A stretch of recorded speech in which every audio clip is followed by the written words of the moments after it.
Et je trouve qu'en fait, c'est quand tu as compris que quand tu es sauvé, que tu as compris voilà, que t'es sauvé, t'as le salut, c'est éternel et que tu peux pas le perdre, etc. Ouais, les fondamentaux. Tu pourras que te sanctifier encore. Ouais, exactement. En fait, celui qui est saint se sanctifie bien sûr, encore. Et celui qui est souillé. Tu marches selon l'esprit, mais. Oui, mais je veux dire. Même si tu marches pas selon l'esprit, en fait. De toute manière, tu marcheras parce qu'à un moment donné, on va être encore glorieux. Oui, dans tous les cas, tu sanctifieras encore. Voilà. Et que celui qui se souille encore, celui qui souille encore, parce que celui qui est diabolique. C'est pour ça que Paul il dit, comme ça, il dit mais les hommes méchants et imposteurs avanceront toujours plus dans le mal. Ils avanceront toujours plus dans le mal parce que c'est leur nature. Ouais, c'est leur nature. Ouais. Ils avanceront toujours plus dans le mal, égarant les autres et étant égarés eux-mêmes. Égarés eux-mêmes, ouais. Que celui qui est saint, justement, se sanctifie encore. Que celui qui est souillé, il se souille encore parce qu'il ne peut pas faire autrement. Parce qu'il n'est pas de la même nature. Donc forcément, bien sûr, quand tu as cru, de toute manière, la sanctification viendra. Mais pas forcément pour l'instant sur cette terre, parce que nous avons deux natures, comme j'ai expliqué dans la vidéo récemment. Il y a la chair et l'esprit. Mais l'esprit, elle fait que grandir. Par exemple, notre esprit grandit tout le temps. Bon, mon esprit grandit tout le temps, mais est-ce que j'ai toujours des fruits par rapport charnellement une réponse charnelle en fonction de ma croissance en Christ? Pas forcément, c'est pas inhérent. Ouais, bien sûr. Et des fois même, je me dis, plus je grandis dans la foi, j'ai l'impression, moins des fois je produis du fruit.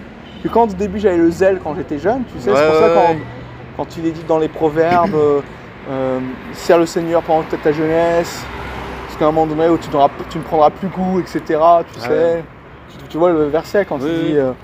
Et donc en fait, des fois, c'est l'homme intérieur, tu vois, se renouvelle de jour en jour, mais l'homme extérieur se détruit. Et des fois aussi, c'est pas que de la vieillesse, c'est aussi, il va pas toujours répondre. C'est pour ça que garder le zèle jusqu'au bout, c'est un travail. Ouais.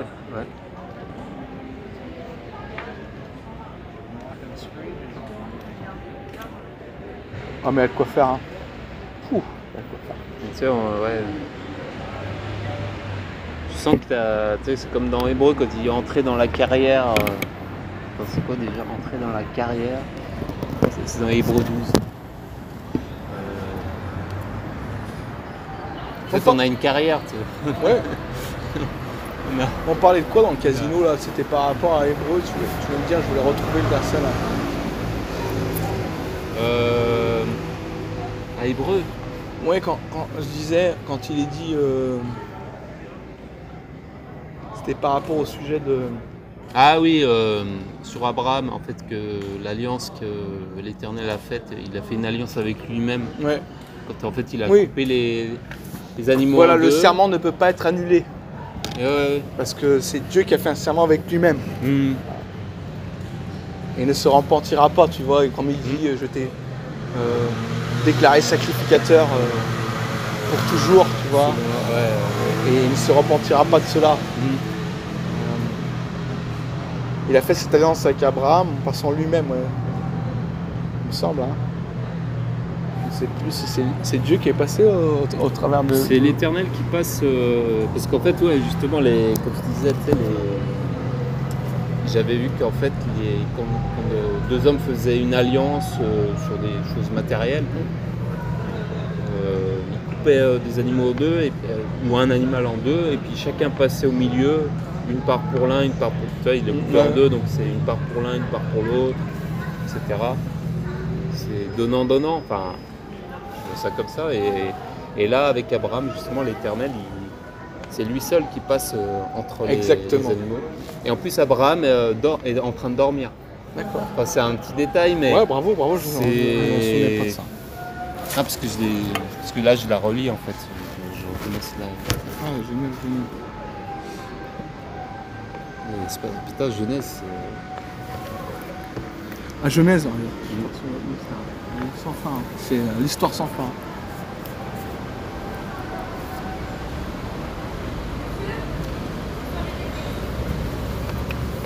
La parole de Dieu est riche.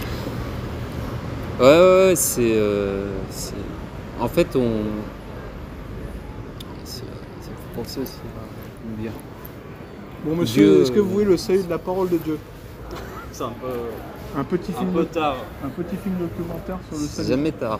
Non, C'est pas les témoins de Jéhovah. Hein. je vous remercie. Vous Passez une croyez au bonne soirée. Seigneur Jésus? Vous savez que si vous croyez en lui, vous aurez la vie éternelle. Tu vois, comme j'ai donné au casino, je sais que c'est du travail en gros. J'insiste pas, boum. Tu vois, c'est une petite. Et le travail en gros, là, je me suis remis à évangéliser. Bien commencé. Et oui, et donc aussi, là, je vais bientôt faire une vidéo là-dessus parce que je vais expliquer, parce qu'il y a des chrétiens qui disent ah, attends, les chrétiens ils font tous des œuvres, on a tous donné un peu, machin, etc. Mais il faut se rappeler de 1 Corinthiens 3. Les non-chrétiens aussi font des œuvres. Exactement. Pour ça, la Bible dit que Dieu purifiera-t-il votre conscience des œuvres mortes afin que vous serviez le Dieu vivant. Ouais, déjà les œuvres mortes. Ouais. Voilà, ces œuvres mortes. Et justement, quand tu es enseigné, quand tu as cru, il y a des œuvres que tu vas faire, mais qui ne sont pas, tu n'es pas dans la vocation de Dieu. Et donc tu n'auras pas, elles seront passées comme au travers du feu, tu seras sauvé comme au travers du feu. Elles vont être éprouvées, tes œuvres, et c'est comme du chaume, du foin, du bois. Donc c'est comme si tu n'avais pas fait d'œuvre. Voilà ce que la Bible qualifie de personnes en fait qui se contentent de leur superflu. Tu sais, comme quand la pauvre veuve a donné ses derniers sous sur le tronc, Jésus a dit, elle a donné plus que les autres. Parce que les autres ont donné leur superflu, elle a donné ce qu'ils sont nécessaires pour vivre. Et donc, ce qu'il faut comprendre dans le fait que, oui, les sauvés vont forcément faire des œuvres, ben non, mais ce ne sera pas des œuvres qui vont compter pour Dieu. Tout simplement parce qu'ils ne sont pas rentrés dans la vocation que Dieu a voulu pour eux. Ils ont fait le strict minimum et ils auront que dalle, quoi. En fait, ça vaut rien. Ça vaut rien. Et donc c'est dans ce sens-là, parce que oui, il est impossible que les gens ne font pas de bonnes œuvres. Tout le monde fait des bonnes œuvres. Voilà, et donc c'est dans ce contexte-là qu'il faut comprendre, et que les calvinistes veulent essayer de nous tourner le cerveau en disant non mais un chrétien va forcément faire des œuvres. Non, un chrétien va faire des œuvres bien sûr, mais des œuvres qui ne vont pas compter au jour de la rétribution, au jour du tribunal de Christ. Voilà ce qu'est la définition. Non mais après aussi, il y en a, ils vont dire il va forcément... après voilà, il y a tous des trucs... il va se repentir. Tu sais, l'homme de Dieu parfait en fait. C'est comme si... mais c'est comme Saül quand il était en face de l'esprit, quand il était en face de David, il dit oh mon fils et tout, c'est toi, tu es meilleur que moi, tu vois. On voit Saül, son esprit il est bien disposé. Mais par contre, charnellement non. Il continue à le chercher, il continue à le persécuter. Donc sa chair n'était pas en adéquation avec son esprit. Mais son esprit est toujours le bien. Il reconnaît. Quand il est en face de quelqu'un qui a l'esprit plus que lui, etc., comme David, il dit, tu vois, j'aurais pu te tuer et tout, et je ne l'ai pas fait parce que je ne voulais pas toucher la loi de l'Éternel. Et on voit Saül avoir de l'affection vers lui, il dit, tu es meilleur que moi, mon fils, tu vois, etc. Et on voit que c'est l'esprit qui parle, tu vois, mais ça ne l'a pas empêché de continuer à être dans la chair, et il ne s'est pas repenti physiquement, tu vois. Il n'a pas dominé son enseignement, tu vois ce que je veux dire.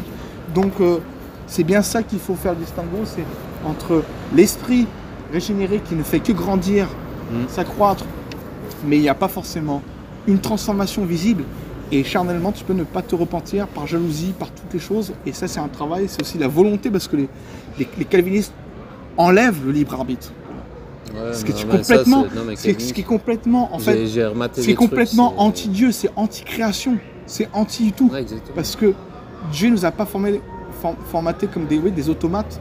Il nous a donné un libre arbitre. C'est ça la réponse de l'amour envers lui. Et donc les gens ont le choix. Bien sûr qu'il y a les influences de la chair, etc. Mais Dieu va, bien sûr, l'esprit va pousser. L'esprit va toujours te pousser à faire le bien. Mais la chair ne va pas forcément y répondre.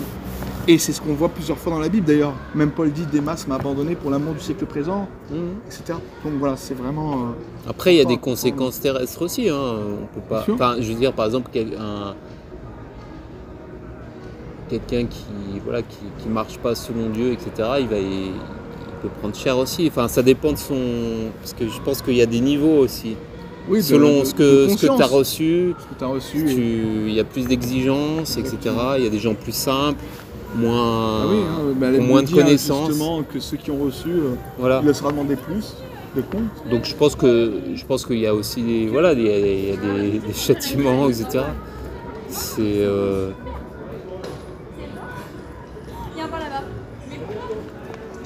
en tout cas, Jésus-Christ a écrasé la tulipe. Exactement. Ça, c'est la tulipe. Exactement, ce sont des faussaires. Ce sont des gens qui mentent et qui veulent rendre confus l'évangile, qui altèrent la parole de Dieu et qui justement sortent des versets hors contexte pour appuyer leur philosophie. Ils ne sont pas appuyés à toutes les écritures, ils ne dispensent pas droitement la parole de la vérité et c'est pour ça qu'ils en sont là. Et ils sont de plus en plus risibles, ils sont de plus en plus comment dire, ridicules quand on commence à regarder. Comme dit Paul, leur folie sera manifestée, je sais plus, quand il parle de... Ouais. Mais leur... c'est dans quoi ?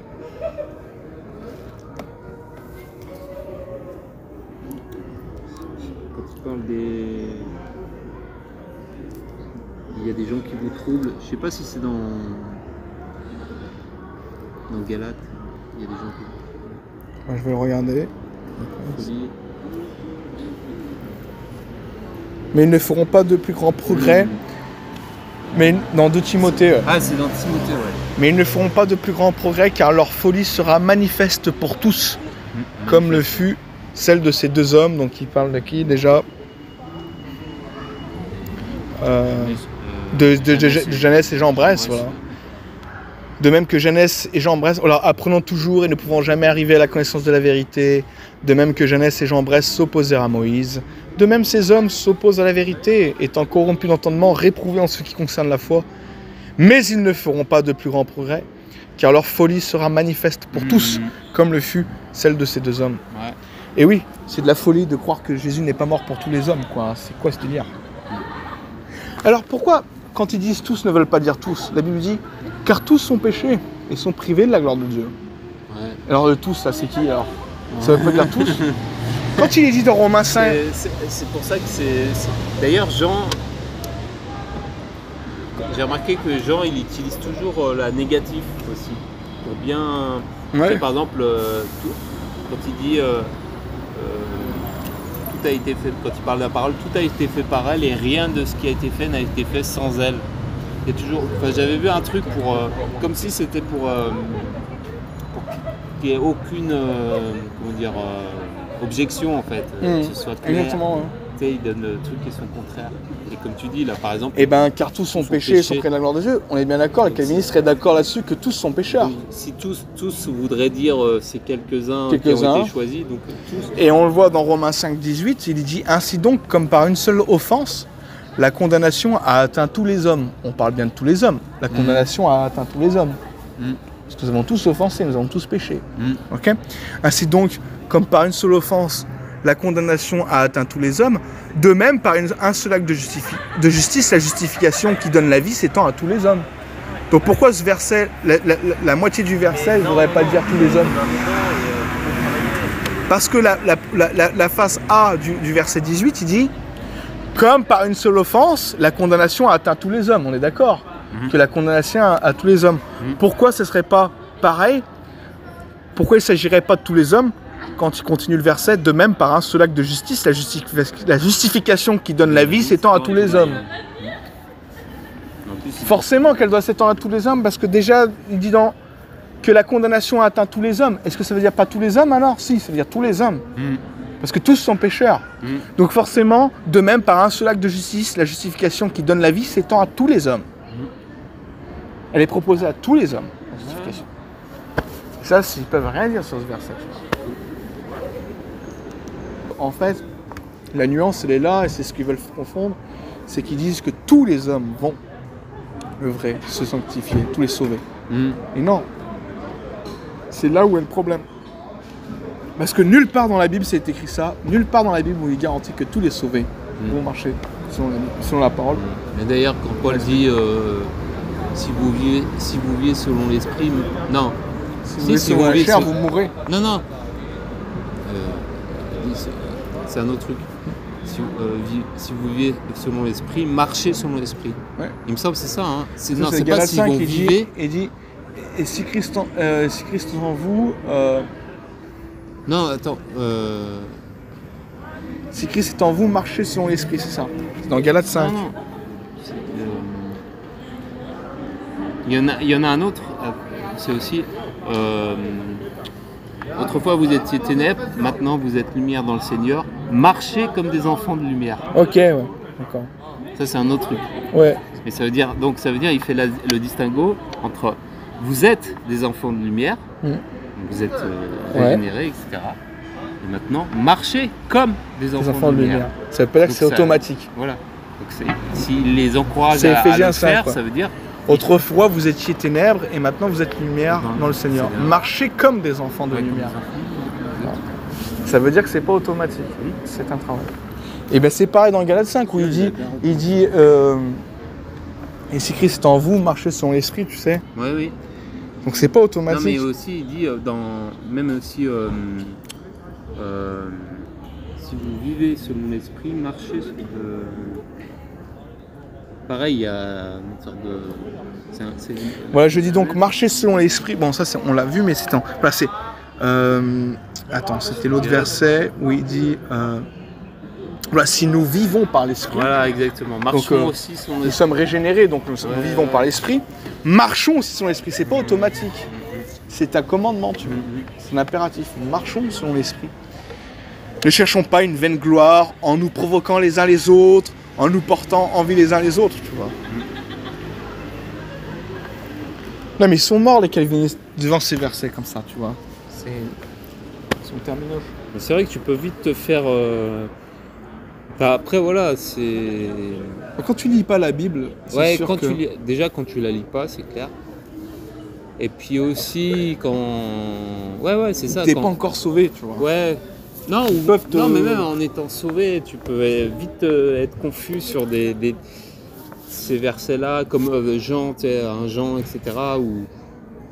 Ouais, parce qu'il y a plein de gens qui sont calvinistes intellectuellement, mais qui sont pas du cœur et qui sont emportés à tout vent de doctrine parce qu'ils sont pas enseignés correctement. Ouais, ils ont se pas passent la pas parole. fondés. Ouais, c'est ça. Et donc je suis pas en train de dire que nous sommes pas en train de dire que tous les calvinistes sont damnés. En tout cas, c'est sûr que si quelqu'un est calviniste, il peut douter de son salut. Mais ils peuvent être simplement confus dans l'esprit. Ouais, beaucoup, ouais, c'est ça. Parce que c'est vraiment un labyrinthe, un engrenage du diable. Pour moi, c'est l'arme la plus offensive du diable. Hein. Ouais, franchement, ouais. Parce que le reste, tout le reste pratiquement, c'est un peu risible. C'est genre, on voit bien direct que c'est un salut par les œuvres, que ce soit les judaïsants, que ce soit les pentecôtistes, que ce soit toutes ces sectes, voilà, églises de réveil et compagnie, les sectes témoins de Jéhovah, à un moment, c'est facilement, comment dire, voilà, ils sont pointés du doigt facilement. Par contre, ça c'est plus compliqué parce que ils jouent avec des versets qui ressembleraient à leur philosophie, comme Romains 9, comme Éphésiens 1. Et en fait, si tu n'as pas un peu d'études là-dessus, tu peux facilement être trompé intellectuellement. Mais si tu es une brebis du Seigneur, tu écouteras toujours la voix de ton berger, tu vois. Elle ne suivra pas un autre berger parce que quand c'est la voix du berger, tu vois.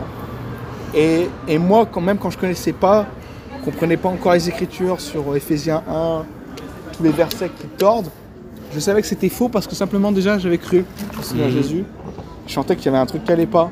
Ouais. Et quand après tu te plonges, la Bible dit mon peuple meurt par manque de connaissances. Ouais. Et aussi voilà, on peut. C'est vrai, ils font en sorte que des fois, chrétiens. Tu peux même périr. Physiquement. Même périr par rapport à ton ministère, où tu ne vas pas recevoir la palme, le trophée, parce que tu n'es pas rentré dans ta vocation, parce que tu as été trompé longtemps par des faux prophètes, et pourtant tu étais sauvé, tu vois. Tu es sauvé. Et donc ils rentrent dans des églises comme ça, où il y a plein de gens qui sont inactifs à cause des faux prophètes. Parce que le faux prophète, il ne peut rien faire sur ton âme une fois que tu as cru. Il peut simplement t'empêcher de grandir dans la foi et d'œuvrer pour le Seigneur. Mais il peut rien faire sur ton salut. Ouais, bien sûr, ouais.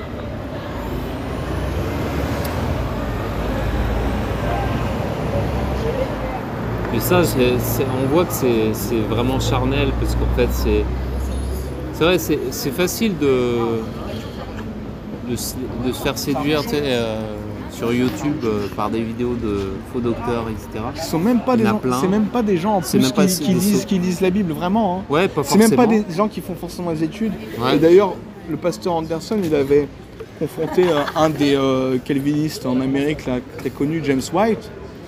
Et il lui disait qu'il n'a même pas lu en fait l'Ancien Testament en hébreu ou en grec, il n'a même pas le grec, etc.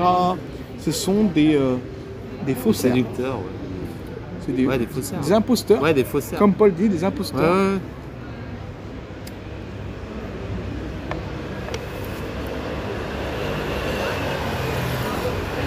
La Bible,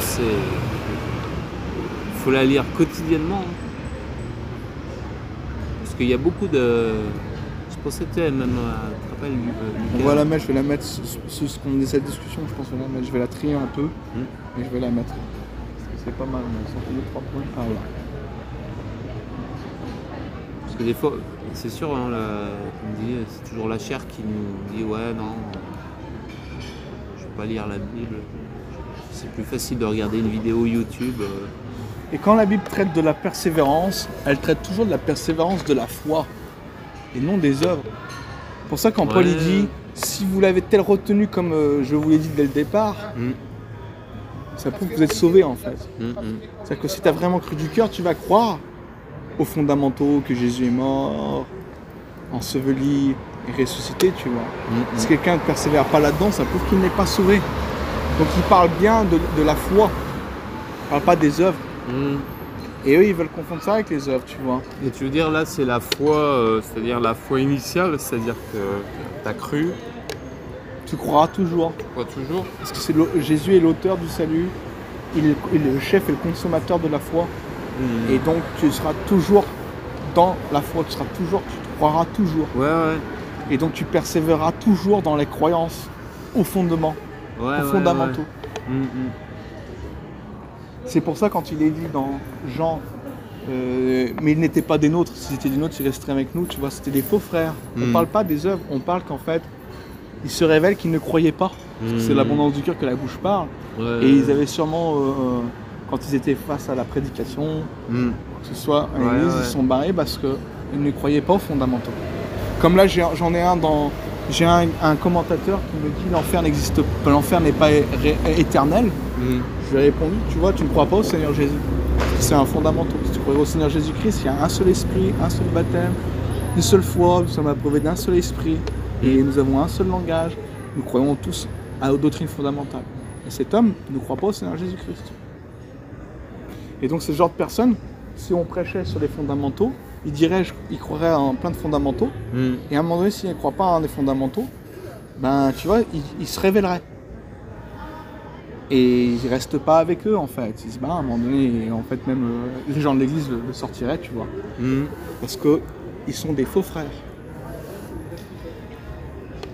Ce ne sont pas des frères lâches, ce sont des faux frères.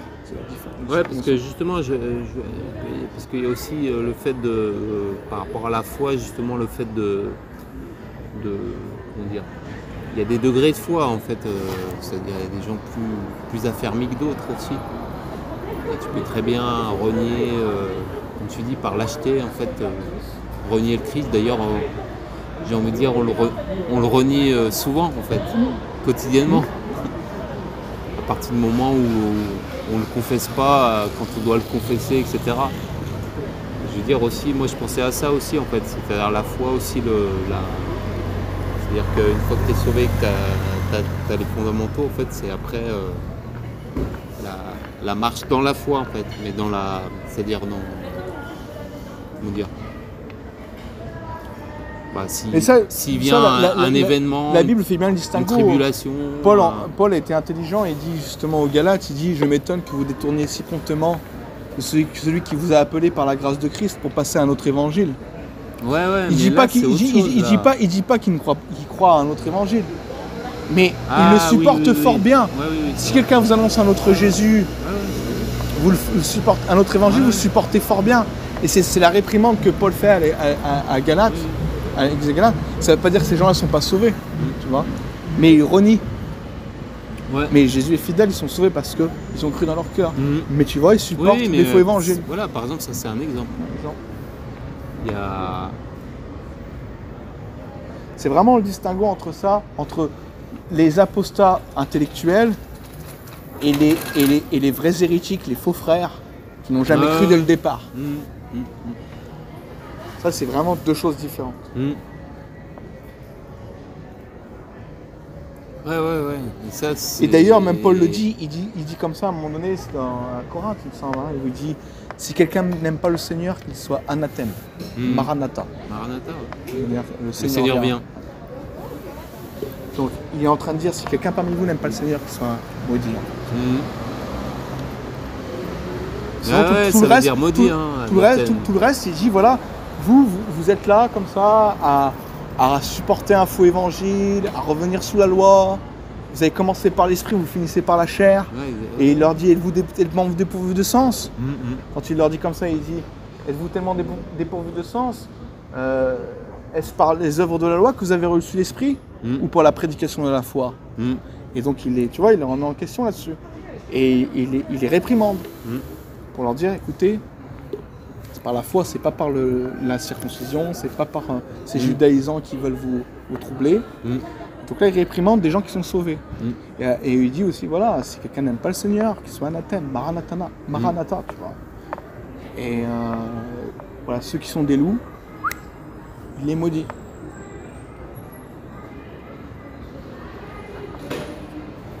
C'est beau, hein, c'est puissant. Hein, voilà. Il y a du travail. Hein. Alléluia. Il y a du travail.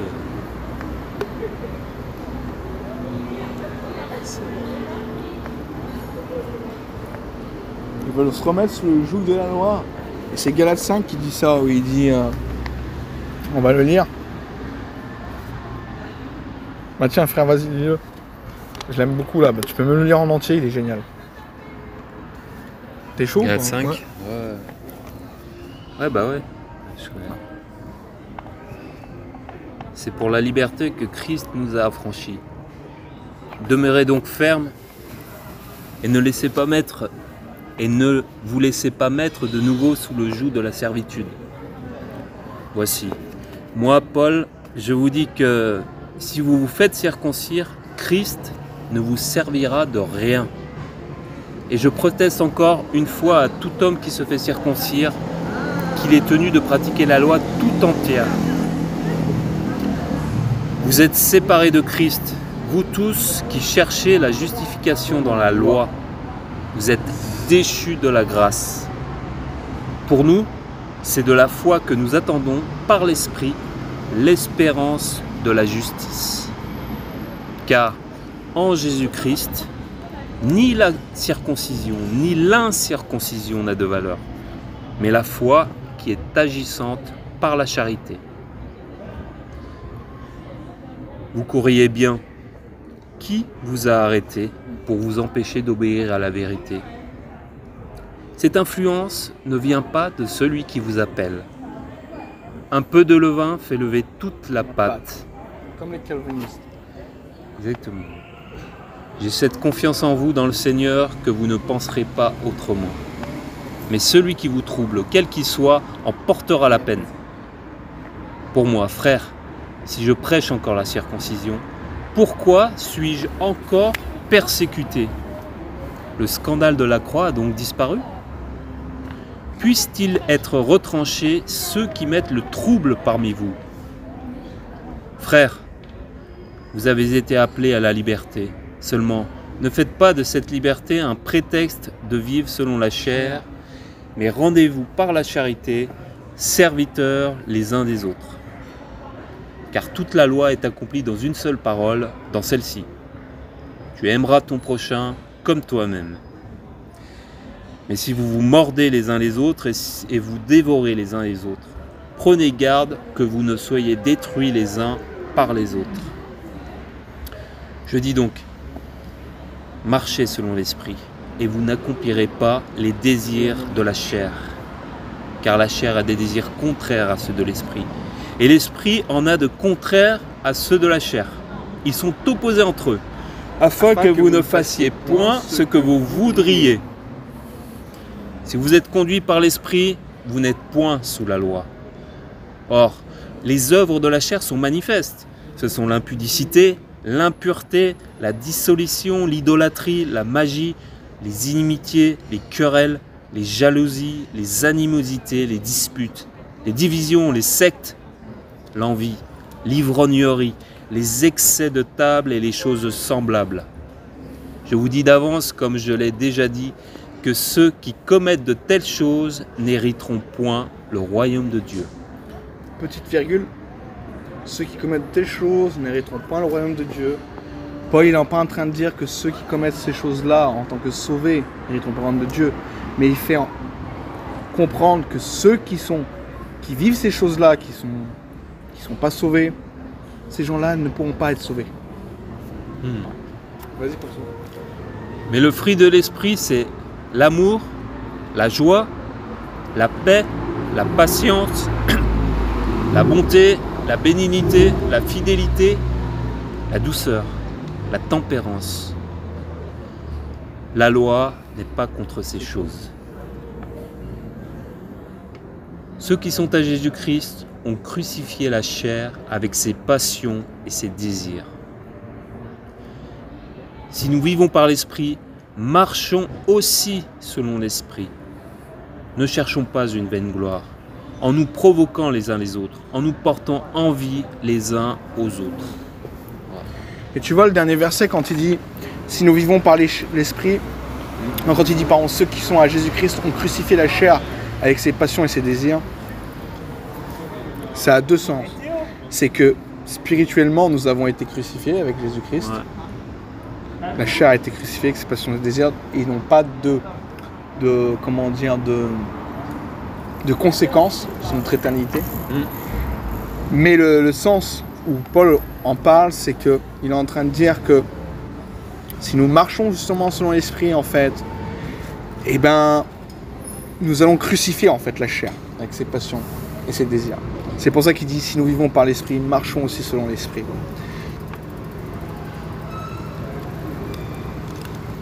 Tu veux dire? Non, j'ai pas bien compris en fait.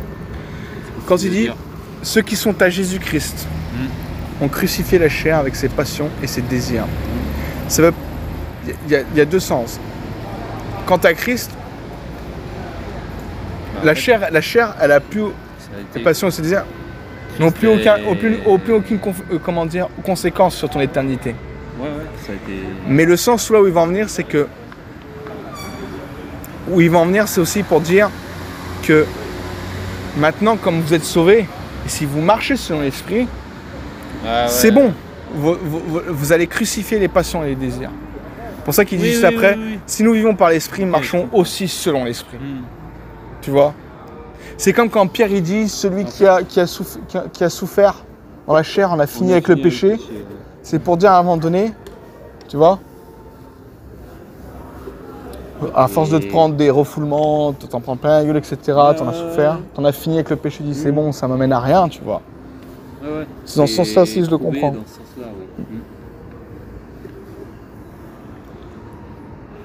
Cela ne veut pas dire qu'un chrétien ne vit pas selon la chair avec ses passions et ses désirs, tu vois. C'est ce que les faux chrétiens vont te dire. Attends, si t'es chrétien, c'est bon, normalement, t'as plus de passions et des désirs. Non, c'est pas ce que Paul dit. Il dit que ceux qui sont à Jésus-Christ ont crucifié la chair avec ses passions et ses désirs. Premièrement, spirituellement, c'est bon. Le péché n'a plus de condamnation sur notre éternité. Mais il dit justement, ceux en fait qui marchent à la suite de Dieu, ils ont vraiment crucifié la chair, ses passions et ses désirs. C'est pour ça qu'il dit, si nous vivons par l'Esprit, donc si nous sommes régénérés, nous devons marcher aussi selon l'Esprit. Marchons aussi selon l'Esprit. Ceux qui sont à Jésus-Christ ont crucifié la chair avec ses passions. En fait, ça aussi, c'est... il y a aussi parce que là, il vient de le dire. Il vient de dire, or les œuvres de la chair sont manifestes. Ce sont l'impudicité, etc. Il explique, tu vois. Et c'est toujours de nature, tu vois. Non, et il dit, regarde, les fruits de l'esprit aussi, après, il parle. Il dit, mais le fruit de l'esprit, c'est l'amour, la joie, etc. C'est la conscience des œuvres mortes aussi. C'est au sens où aussi le fait que ceux qui ont crucifié, ceux qui sont à Jésus-Christ ont crucifié la chair ses passions et ses désirs. Alors, en fait, quand tu prends conscience aussi de la croix, que tu es tourné vers la croix, tu sais que tout ça, c'est de la mort, en fait. C'est la mort. C'est la mort. Ça a été, Et ça, c'est ce ça a été c'est bon. mis sur la croix, Ça en mis fait. sur la croix. Et Et c'est ce que Paul explique. C'est qu'il explique bien, en fait, que voilà, ça veut pas dire qu'ils peuvent pas être tentés, les chrétiens, qu'ils peuvent pas tomber dans ces péchés-là. bien sûr, bah oui. Mais il leur explique que voilà, ça, ce sont les œuvres de la chair. Et ça, ce sont les œuvres de l'esprit. Voilà. Mais le fruit de l'esprit, c'est l'amour, la joie, la paix. Et ça, tu sais, c'est l'esprit. Ouais. Donc c'est ton esprit régénéré. Et la chair, tu vois, elle a envie d'autre chose. Ouais, bien sûr. La division, les sectes, l'impudicité, l'impureté, etc., la dissolution, etc. Et justement, il dit ceux qui sont à Jésus-Christ ont crucifié la chair avec ses passions et ses désirs, dans le sens où, déjà, premièrement, spirituellement, c'est bon, c'est tout payé. Mais ceux qui marchent, voilà, sans l'esprit, crucifient leur chair avec ses passions et désirs. Donc il faut marcher selon l'esprit. C'est pour ça qu'il dit, si nous vivons par l'esprit, marchons aussi selon l'esprit. Ne cherchons pas une vaine gloire en nous provoquant les uns les autres, en nous portant envie les uns aux autres. Et t'imagines justement ceux qui croient qu'il faut gagner son salut, parce que qu'on peut perdre son salut, ça veut dire la même chose en fait. Oui, c'est ça. Ils vont voir un truc sur le salut là. Il faut le gagner en fait. Là, ils vont voir sur le salut. Ils Voilà. vont dire, t'as vu, si tu fais pas ça, Donc, tu veux pas être mais sauvé. imagine la vie de ces personnes en fait. Ça veut dire que ils sont sur un pied, à un moment ils sont sur un pied, à un moment ils sont sur un autre. Enfin, Sur quel critère il pourrait dire ça ressemble bien au diable. Le diable, il te fait danser en fait. Ouais, mais c'est ça. Enfin, c'est-à-dire, à un moment, t'es sauvé, pas sauvé. Il y a une demi-heure, j'ai été sauvé, puis là, merde, putain, j'ai pensé j'ai eu des pensées charnelles, enfin, je sais pas, tous les péchés, tu sais, si tu commences à analyser tous tes péchés, pas tout est. Il faudrait être impeccable. Quoi. Et justement, il le dit, ceux qui sont à Jésus-Christ ont crucifié la chair, ses passions et ses désirs. Parce qu'en fait, il est en train de dire, en fait, ceux qui marchent selon l'esprit ont crucifié la chair. Ils ne marchent pas selon la chair, ils marchent selon l'esprit. C'est ça que Paul dit. Il n'est pas en train de dire que tous les sauvés vont marcher selon. C'est une victoire en fait, mais c'est Christ. Mais il explique qu'en fait, ceux qui sont à Jésus-Christ, bon, et ceux qui sont sauvés et qui marchent selon l'esprit, ils ont vraiment crucifié la chair. Ouais. Dans Exactement, quand tu marches selon l'esprit, parce qu'en fait c'est Christ qui a tout fait en fait, et qui t'a donné cet esprit en fait, qui peut Exactement. Donner la force. Christ a vaincu, et il te montre que toi tu peux vaincre en fait, mais c'est pas toi qui vainc en fait, c'est Christ en toi en fait. Et quand tu marches selon l'esprit, bah t'es en Christ en fait. Et t'es crucifié dans la chair. C'est pour ça qu'il dit marcher selon l'esprit. Il dit, pour ça premièrement il dit, les œuvres de la chair sont manifestes, blablabla, toute la dissolution, etc. Et les œuvres de l'esprit, c'est la joie, l'amour, la tempérance, la fraternité, etc., la charité. Et justement, il oppose ça avec l'esprit, tu vois, l'esprit et la chair qui sont opposés entre eux. Et il dit ceux qui sont à Jésus-Christ, dans le sens qui marchent selon Christ. Ouais. Il dit pas ceux qui sont sauvés. Ceux qui sont sauvés vont pas tous marcher selon l'esprit. Mais il dit que ceux qui sont à Jésus-Christ, dans le sens qui marchent selon l'esprit, ont crucifié la chair avec ses désirs et ses passions. Ouais. C'est ça que veut dire là. Ça ne veut pas dire que tous les sauvés sont garantis à crucifier leur chair. Mais il dit que ceux qui marchent dans l'esprit vont forcément, ils ont crucifié la chair avec ses passions et ses désirs. C'est ça que Galate veut dire. Ouais. C'est pas mal, hein, c'est pas mal ça. Mais c'est ça.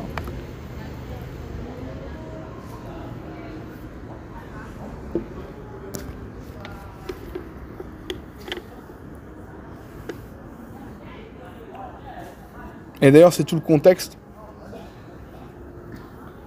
Car en Jésus-Christ, ni la circoncision n'a de valeur, mais la foi qui est agissante par la charité. Il leur dit en fait, écoutez les gars, c'est pas le fait d'être circoncis ou pas d'être circoncis, etc., qui fait de vous un bon chrétien, machin, etc. C'est le fait de marcher selon l'esprit, tu vois. Parce que après, il dit, vous courriez bien, etc., qui vous a empêché d'obéir la vérité. Il leur dit, voilà, mais c'est la foi qui est agissante par la charité. Et il leur dit après, voilà, les œuvres manifestes de la chair, c'est ça. C'est pas le fait d'être incirconcis ou pas circoncis, tu vois. C'est ça qu'il leur explique. Et il leur dit voilà, les œuvres de la chair et les œuvres de l'esprit, Et il leur dit voilà maintenant, si vous êtes à Jésus-Christ, si vous marchez selon l'esprit, c'est à Christ, après vous avez le choix, vous marchez par l'esprit, vous marchez par la chair. Ok?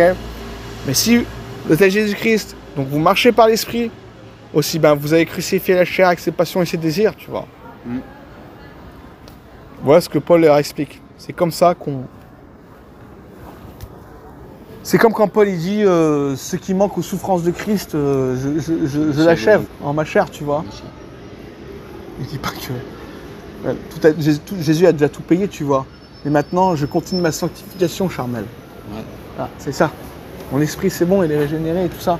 Maintenant, je dois continuer cette sanctification pratique, charnelle.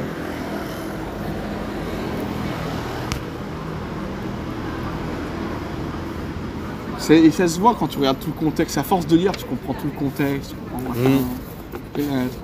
C'est important de lire, relire tout en entier. Toujours lire. Ouais, le contexte, après tu comprends. C'est vraiment lire la Bible. En fait, d'ailleurs, moi j'aime pas le mot étudier en fait. Pourquoi? On doit méditer, mais déjà il faut que ça rentre. Exactement. Parce qu'en fait, il y a plein de gens, j'ai déjà parlé d'une personne chrétienne qui disait ah mais la Bible ça s'étudie. Moi j'ai dit non, ça se lit déjà avant de l'étudier. Exactement, tu peux pas l'étudier sans l'avoir lu. C'est comme si quelqu'un il veut se faire des muscles ou j'en sais rien, tu sais, je prends un truc basique.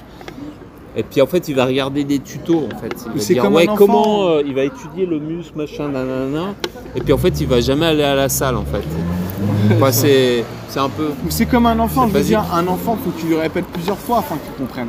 Ouais, voilà. Tu vois? Et c'est ça. Tu dois comprendre, tu dois entendre pour comprendre. Si t'as pas la base de ce quoi on parle, tu peux pas savoir ce qui se passe. Il faut lire. Et t'as la base, tu l'as lu. Et après qu'on t'explique, là tu peux.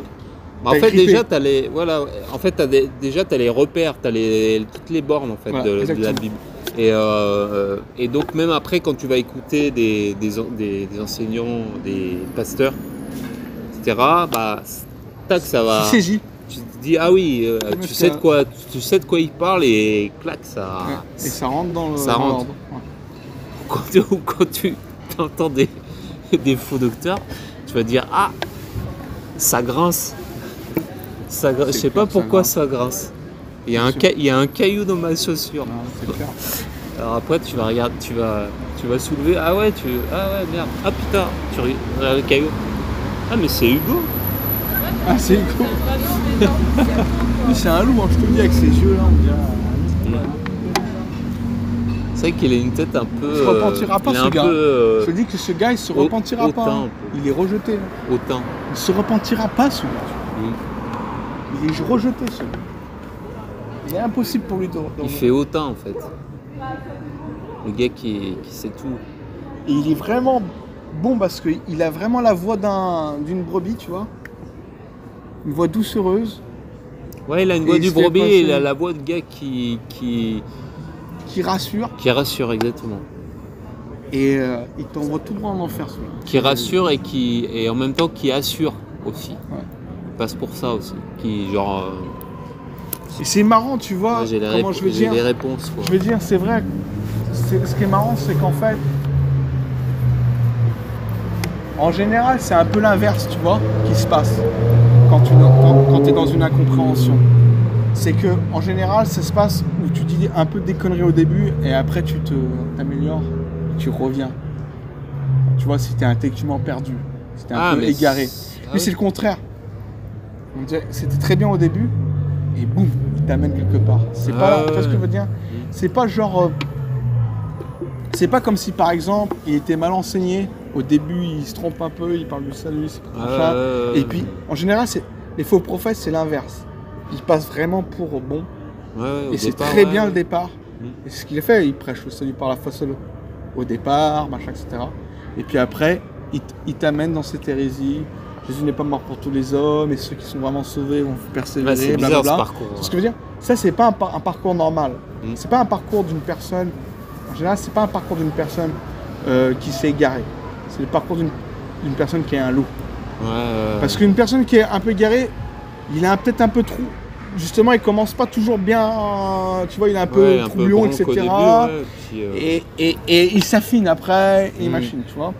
Et lui, c'est le contraire, c'est tout le contraire. Et ce qui prouve pour moi qu'il c'est comme les hommes méchants et imposteurs avanceront toujours plus dans le mal. Spurgeon.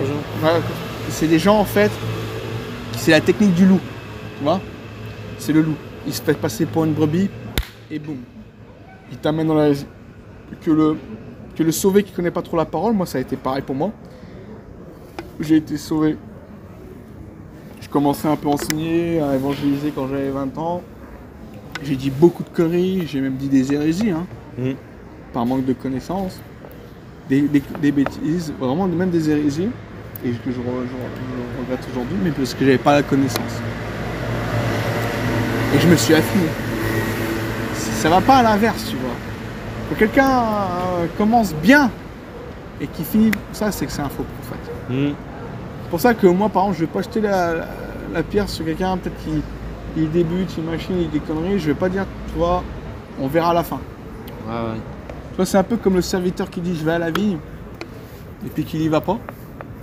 Ouais, bah et qui dit j'y vais pas et puis il y va à la fin, tu vois. C'est pareil. Ce gars-là, il dit j'y vais, tu vois. Moi, je vais y aller. Et puis c'est un loup. Il y va tout de suite, ouais. Mais en fait, c'est un loup.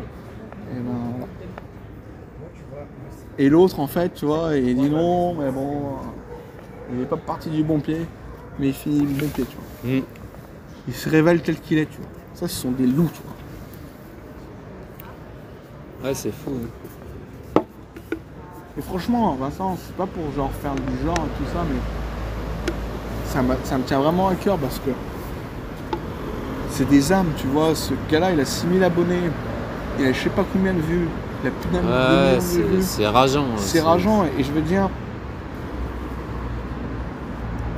au début, il me dit, ouais, c'est super, un gars quand même, qui est sur TikTok, il est même sur TikTok, machin, il amène des gens au salut pour les amener au diable, tu vois. En fait, ça m'énerve vraiment, ça me touche, parce que c'est des âmes qui sont en compte. C'est des âmes qui, tu vois, comme Pierre dit, ils les ont sortis de machin pour les amener dans, tu vois, encore plus dans la débauche. Ils viennent à peine sortir des pièges des hommes. Du diable. Des hommes, machin, etc. Et ils les ramènent encore pire, tu sais. Ouais. C'est vraiment des salauds, toi. Ouais. Après, je me dis qu'il y a des gens parmi ceux qui l'ont écouté, qui ont été sauvés aussi, en fait. Parce que finalement, ces gens-là, ils ont des, comment dire, ils ont une fonction malgré eux, quoi. Voilà. En fait. Exactement. C'est que Dieu aussi, exactement. Il appelle des gens. Ouais, bien sûr, ça on peut pas le nier. Mais toujours est-il que, ouais. Et puis sûrement qu'il y a des gens, parmi des gens qui ont écouté, qui ont tiqué aussi, sûrement. Ouais, et puis qui sont allés dans une voie. C'est bizarre. Ouais, de toute façon, quoi qu'il en soit, si les gens ils ont cru du cœur, amen, hein, ils vont pas continuer dans cette voie, tu vois. Ils vont pas continuer dans la voie de cette mort. Mais bon, c'est quand même... Ouais, voilà, en tout cas, Dieu est au contrôle. Ouais. C'est Dieu qui est au contrôle. Après, voilà, ça veut pas dire qu'il faut pas les attaquer, etc. Ah oui, non, c'est sûr que... Il faut pas même les détester. C'est même pas les attaquer, c'est contre-attaquer, tu vois. Parce qu'on n'est pas... Oui. C'est pas nous l'ennemi, hein, en fait. C'est eux qui sont une contre-attaque. Oui, par répondre, en tout cas. Répondre à leurs